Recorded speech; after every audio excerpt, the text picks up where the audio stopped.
Hello everyone and welcome back to more Let's Play Pokemon Crystal! In the last episode, we caught our third party member, Barbara. Also, I looked it up between videos and we actually did misspell Barbara's name there. But we will actually have a chance to fix that later, a little bit later. But we also made our way up here to Violet City, so let's go ahead and check the place out here.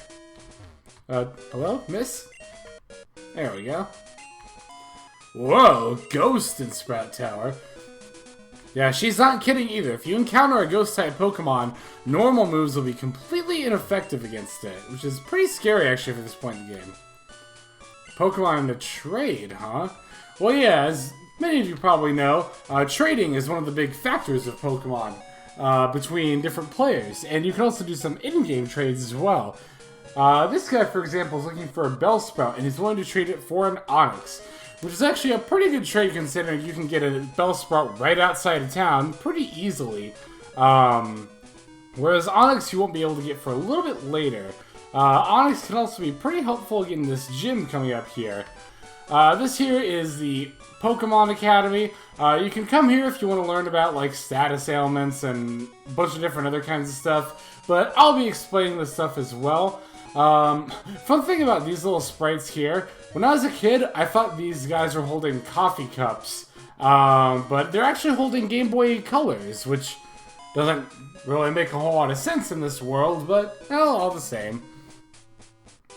Alright, now here's the gym here. We don't want to go inside just yet. There's a couple other things we want to do first. Like, we'll want to come up here to... Game? Alright, my finger's on the wrong keys. I mean, the wrong buttons. For those who are worried, I do own this game, don't worry. But yeah, that's Sprout Tower there. We will want to check that out, but not right now. We will go up there later in this video. What do you have to say here?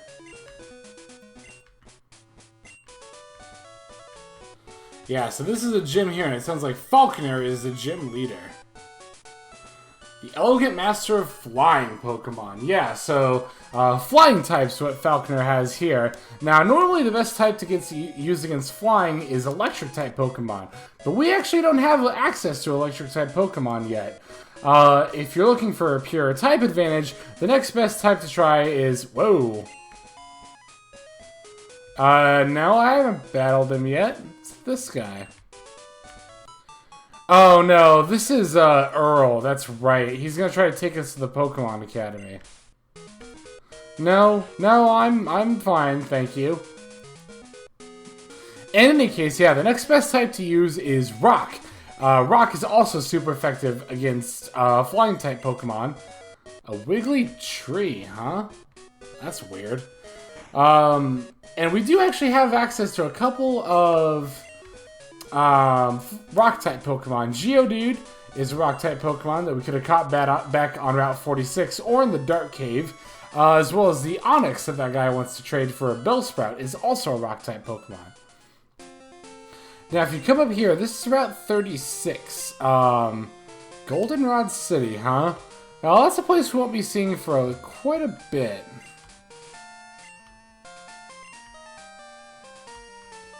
Huh, couldn't snap this tree, huh? Is this the tree people were talking about? Whoa! That is a very wiggly tree, isn't it? Yeah, so if you look in the grass up here, I believe at night you can actually find Growlithe here, which is a fire-type Pokemon.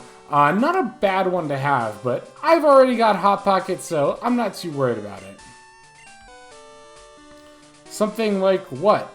Well, he's actually referring to the ruins that are south of this little house here. The Ruins of Alph. Very mysterious music that plays here, too. We're going to check this area out a little bit later, though. Probably after I beat the gym at Violet City. Alright, so if we come back over here to Violet City, there's actually another way out of the city that you can take. And that is going to be to the south here. There's also a berry tree here. I believe this is a Paralyzed Cure berry? Yes, it is. So that you can give this to a Pokemon to hold, and if it gets paralyzed, it'll automatically cure it with the berry. It's kind of a niche situation though, so I prefer to have them hold regular HP restoring berries instead. Now here's Route 32, the next consecutive route in the game. Let's go check it out. And whoa. Yeah, can I help you? I haven't. Yeah, so this guy actually won't let you pass until you've beaten the gym. And if you go here, this will just take you to another... Yeah, this will take you to another entrance of the Ruins of Alph. Which, like I said, we'll check out after the Violet City gym. So, due to the fact that we're blocked by visible and invisible plot walls, we're actually going to go ahead and do some more things here in Violet City. Before we go to the gym, I want to check out Sprout Tower here. Yeah, see these statues here? This tower is actually a shrine in memoriam of Bellsprout. And whoa, a Bellsprout 100 feet tall. Yeah, so see how this pillar here is wobbling? The idea, from what I can tell, and I looked this up a long time ago, so I might be misremembering this, but the idea is that a lot of temples in Japan have pillars in the middle like this that aren't quite, like, firmly, like, rooted in the ground. They actually have a little bit of give, so that during earthquakes they can wobble around, and it won't cause the whole building to collapse. As far as I know, that's the case, but I could be messing that up. An HM, huh? Wonder what that means. Well, let's go find out. He said if we reach the top of the tower, we'll find out. Now let me see who I have in front here. Barbara, that should be fine. Oh! Looks like this guy wants to fight. Yeah, so that's why there's a wobbling pillar in the middle of here, in this game anyway, is because the battles that take place in here will shake the tower. So the wobbling pillar will keep it from collapsing. Alright, but anyway, this is Sage Nico and his Bellsprout. So let's go ahead and try out Barbara. Yeah, so Barbara learned a new move at level 6 in addition to Leech Life. She also has Supersonic. Supersonic, when you use it, will confuse the enemy. Confused Pokemon have a chance to hit themselves in battle. Excuse me. Which, yeah, as you can see, means they won't attack you, instead they'll attack themselves. Now, on top of that, we're going to be using Leech Life, but unfortunately, as you can see, well, I guess that did a decent bit of damage. Normally, Leech Life, though, doesn't do a whole lot of damage. What is nice, though, is you see Barbara only took 1 point of damage for that attack. That's because Barbara is both poison and flying, and both of those types are resistant to grass-type attacks. So, Zubats are actually pretty good to have here in Sprout Tower. They can't do a whole lot of damage, but then again, the enemies can only really deal 1 point of damage at a time to you in turn. Oh, nope, I don't want to change Pokemon. Yeah, you might be able to tell from the menu there, in the course of leveling up Barbara, both Hot Pocket and Elephant actually got up to level 10. And at level 9, I believe, or was it 10? No, it was 9. At level 9, Elephant actually learned, Phanpy, that is, actually learned a new move, Defense Curl, which will raise the user's defense stat. Not the most helpful, but it could be worse. Yeah, and as you can see, for getting that extra damage in, it's really good to try to confuse these Bellsprouts as opposed to just using Leech Life on them. The other thing about Leech Life, in addition to having a really low base power, it's only got 15 power points. So it's really easy to actually run out of Leech Life to use against the opponents. For that reason, I think for the majority of this tower, I'm just going to end up using Hot Pocket, just so these battles don't take forever. But I wanted to show off Barbara for at least one of these battles to show you that, you know, she's still a pretty viable option here. Even if it'll be a bit slow going, you can always be assured that you will win the battles. Now, I might actually just go ahead and use her until she hits level 10, which will probably be one more trainer battle after this one. Just so that she can get caught up with everybody else. In the process of doing this tower, Hot Pocket will probably end up at a higher level, but I'm not too worried about that. Because I'm probably going to be using mostly Elephant in the next gym coming up here anyway.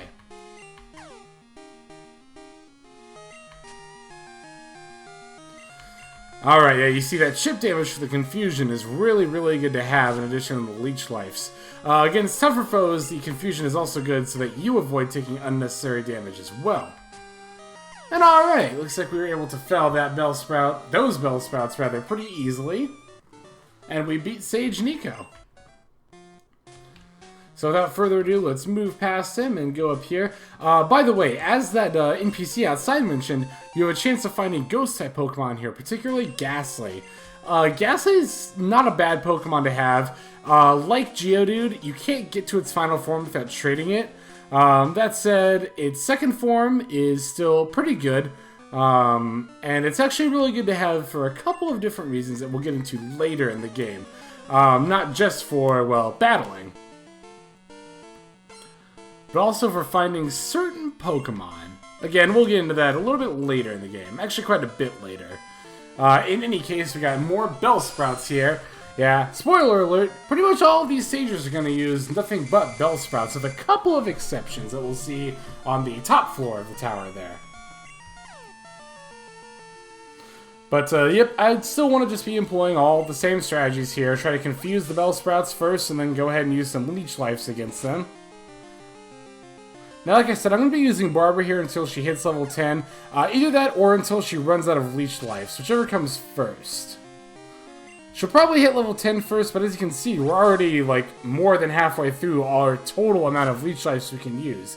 Now, if you really want to, you could just run out and go to the Pokemon Center between all these battles and just use that to get your PvP back up, but that's a little bit tedious, and, well, Hot Pocket hasn't really had much action recently, so after this battle, I think I'm going to put him in the lead.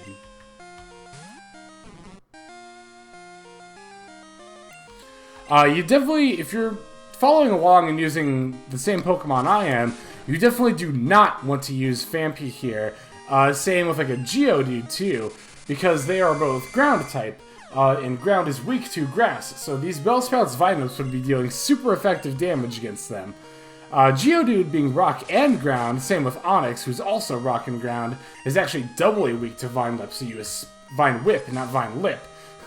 Vine Whip, so you especially don't want to use them here, as they'll probably get 1 or 2 shotted by pretty much any Bellsprouts here, even the weak level 3 ones. In addition to that, Phanpy, Geodude, and Onix also have low special defense, and the grass-type Vine Whips that these Bellsprouts are using deal special damage. Alright, looks like we hit level 10 with Barbara, and I don't think, yeah, we don't get a new attack here. I think Barbara will get her next attack at level 13, if I recall correctly. We'll go ahead and use her for the rest of this battle, though. Yeah, also, level 10 is a little bit higher of a level than I would like to be at this point, but it's really not that big of a deal. In fact, being a high level isn't really even the worst idea in the world.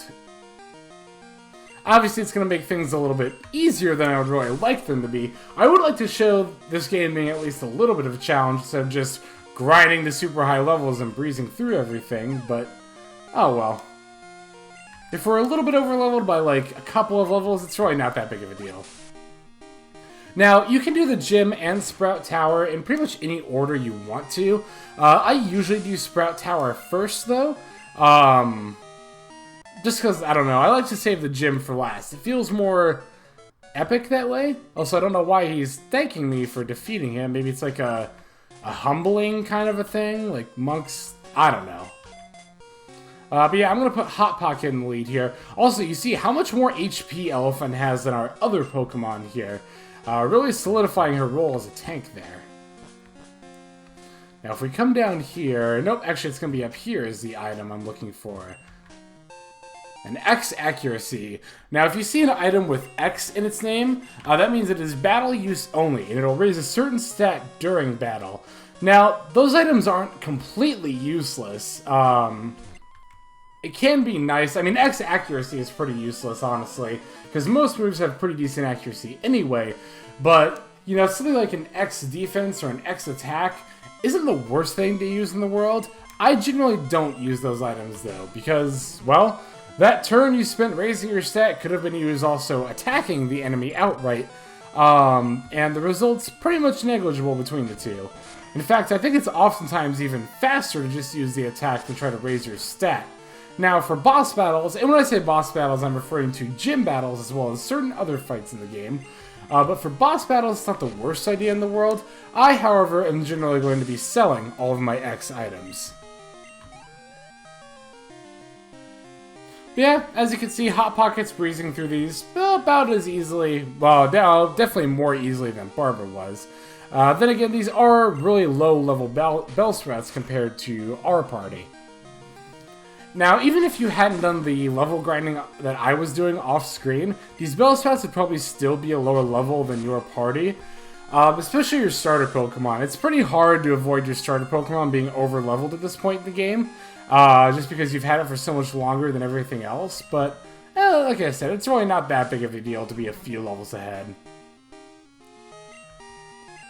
Okay, let's use a couple more tackles here. Whoa! Or just one more tackle there. And alright, we've reached level 11, and I believe with this... nope, never mind, that's the next level we get a new move. Alright, now let's head further up Sprout Tower, and this is the top floor here. Now I believe there's 4 more battles here. Huh, Enlightenment in Pokemon, huh? Does that mean if I play this game enough, I'll achieve Enlightenment too? No. No, that is actually not the case. But anyway, we got more Bellsprouts to fight here. Looks like this one is a little bit higher level, so it'd actually be a pretty decent challenge for us. Unless we miss, in which case... Okay, you see, that one actually used Growth, which as you can see made its special attack go up. Which means its Find Up will do a little bit more damage. Now, against Hot Pocket, who's a fire type and will take minimal damage anyway, that doesn't really matter.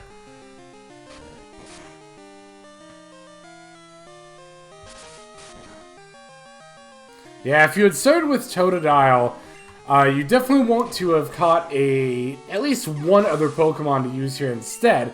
If you don't have a Zubat in your party, you could also try, like, Pidgey or... maybe a Spearow, as flying-type Pokemon are also good against grass types, as I mentioned earlier. Generally, if a Pokemon is resistant against a certain type, it'll also be effective against that type, but that's not always the case. We'll probably see some examples of that relatively soon here.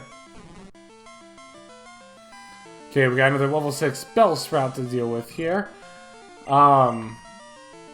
Yeah, more of the same. It's not really anything to speak of, honestly. It's not like these Bellsprouts are going to have different movesets.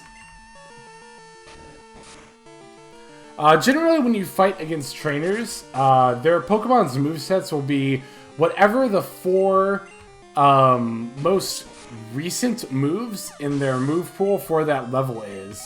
For example...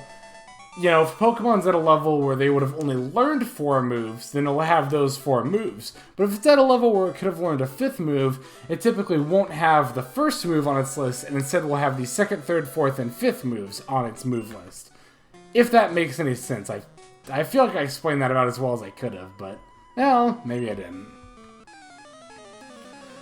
Alright, we got 2 more fights here, this being the second to last one. I believe this guy should have 2 Pokemon, yep. Get another Bellsprout here. This one should be level 6, I think? Oh, 7, wow. Yeah, I say wow as though that were, like, so extraordinary, but it's really not. All it really means is it's going to take one more tackle to kill it. Or knock it out, rather. Yeah, there's no killing in Pokemon battles, just making them faint. It's okay, they're just asleep. Surely that makes these battles, kosher? I don't know what word I was looking for there. And with that, Bellsprout goes down, and Hot Pocket reaches level 12. And now with this, Hot Pocket learns Ember, his first fire-type attack. Which will be very, very useful to have. Since now, Hot Pocket has something that can get same-type attack bonus. But it looks like he's actually going to send out a Hoothoot, something other than a Bellsprout for once. Hoothoot is a normal flying type, much like Pidgey and Spearow, So I'm actually going to switch Hot Pocket out so he doesn't get too over-leveled. And let's let Elephant have some of the fun here. I'm just going to stick to Tackle with this. I could use Defense Curl. And of course, going to use Growl to lower my attack, which is going to mean this battle is going to take even longer. Alright, you see it used the move Foresight there, which says it identified Elephant. I don't really know what the game means by that. Basically what the move Foresight does is it allows, if you're up against a Ghost-type Pokemon, it allows you to hit that Pokemon with normal, or fighting-type attacks, as Ghost is immune to normal and fighting. Now, why it says it identified Elephant, I don't really know, but maybe it was a translation issue. Alright, and with that, we have one more battle here, but what's this? Hey, it's Silver!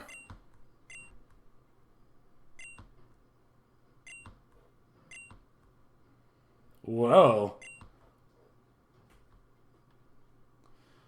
They're not tools of war. Well, what else am I supposed to do with the things?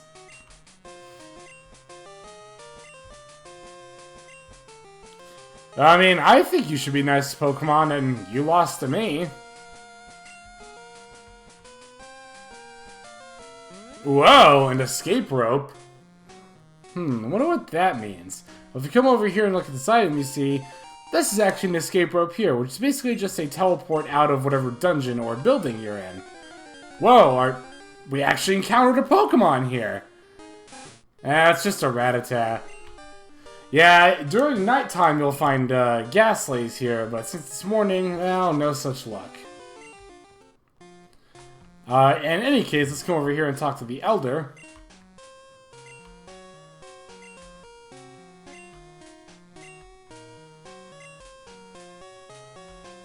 Alright, for the boss of Sprout Tower, the Elder himself. Although really this, yeah, as you can see, he's just another Sage. It's not really anything that special. But he does have a higher level Pokemon than the rest of the pupils in the tower. So we're going to go ahead and use Ember on Bellsprout here, because Fire is super effective against Grass. Between that and the stab damage, we should, take the Bellsprout out in one hit. Easy enough. And we get a good bit of experience for it. Man, Hot Pocket's going to be really over-leveled after this. Well, I probably should have taken better care not to let that happen. But, well, like I said, it's ultimately not that big of a deal. If anything, it really just means that's less grinding we have to do for Hot Pocket later. Oh, also, I just realized this isn't a Bellsprout, this is a Hoothoot, and I actually had to switch to Elephant for this part. And as you can see, this Hoothoot's at, whoa, level 10! Yeah, so this Hoothoot might be a bit of a challenge, but it's something we can't handle, though. And, of course, he had to go and use Growl on me. And also uselessly use Foresight, since he could hit us with his attacks anyway. Now, I believe Foresight doesn't shore up every immunity in the game, just immunity against Ghost-type Pokemon in particular. I don't think it does anything else either, now that I think about it. I think that really is its only use, which is, well, a pretty useless move, honestly. There's really not that many Ghost-type Pokemon in the game. And even if there were more Ghost-type Pokemon, you could just use moves that, weren't normal or fighting against them. And Hot Pocket grew to level 13, it said there. Like I said, a lot higher level than I'd like him, but... Nah, I'll just switch to Hot Pocket. I thought about switching over to Barbara to let her finish this off, but let's just finish it in one move. It's not like Hot Pocket's going to gain that much experience relative to his level from this Bellsprout anyway.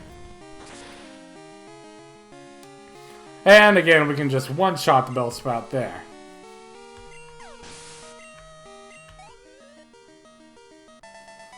And alright, we defeated the Elder of the Tower, which means we get our first HM, which, what is that anyway? HM05, which as he briefly said there, contains the move Flash. Oh, so that's how we would be able to see in Dark Cave there. But yeah, H-Gems you can't use until you have a certain badge. So we couldn't use Flash until we get the badge from this town anyway. Now, Flash, I really wouldn't recommend teaching this to any of your Pokemon. Basically, aside from illuminating dark caves in battle, of which there is almost none in this game, and I believe none of them are even required to explore anyway, all it really does is lower your opponent's accuracy. But the real reason you want to be careful about HMs is because once you teach it to a Pokemon, that Pokemon cannot unlearn that move. It's going to have that move, well, with one exception, pretty much there's no way to forget that move. Now, there are HMs that do deal a decent bit of damage or have other good effects that I will want to teach my Pokemon even though they can't be unlearned. Flash, however, is definitely not one of them. Now, much like Silver there, rather than walk all the way back out of the tower, we'll just go to our inventory here and use the escape rope. And with that, we made it out of Sprout Tower, which we cleared with, oh, I'd say relative ease. But will the same be said for the Violet City Pokemon Gym? Find out next time on Let's Play Pokemon Crystal! This is Hexlex, signing out. Have a good day.